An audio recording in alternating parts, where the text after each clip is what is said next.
ఈ రోజు గ్రామ సభను నామకేవాస్ గా గ్రామ సభ పెట్టి ఏ ఒక్క పథకం డిక్లరేషన్ చేయకుండా కొత్తగానే అందరి పేర్లను పెట్టి 200 ఇల్లు 200 పేర్లు కలిగి ఒక ఇల్లు కూడా ఎన్ని ఇల్లు వస్తాయో క్లారిటీ లేకుండా 22 దానికి ఎన్ని ఇస్తారో కూడా చెప్పకుండా కొత్తగానే గ్రామ సభను ముగించుకొని రైతు భరోసా మీద క్లారిటీ లేదు, రైతు బిల్లు మీద క్లారిటీ లేదు, డబుల్ బెడ్రూమ్ ఇళ్ల మీద ఇందిరమ్మ ఇళ్ల మీద క్లారిటీ లేదు.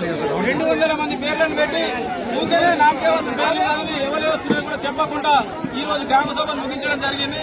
ప్రతి ఒక్కరు కూడా ఆలోచించి ఏం లేదు, ఇది రాలేదు, ఈ ఎలక్షన్ స్టార్ట్ కోసమే ఇదంతా చేస్తూ 200 మంది పేర్లను చదివి ఉత్తగానే పేర్లను చదివేసి ఎవరు వస్తారో కూడా ఏం చెప్పకుండా వెళ్లిపోవడం జరిగింది. ఈ సభాముఖంగా మేము అందరికి ప్రజలకు కూడా మోసపోవద్దు, ఇంతకుముందు కూడా మోసపోయినాము, ఇక ముందు మోసపోవద్దని కూడా ఈ సభాముఖంగా తెలియజేసుకుంటూ ఈ గ్రామ సభను మేము ఊర్లో ఉన్న అందరూ కూడా బైకాట్ చేస్తున్నాం. ఈ గ్రామ సభ ఉత్పత్తి గ్రామ సభనే మేము అందరం కూడా ఈ రోజు అడగదలుచుకున్నాం.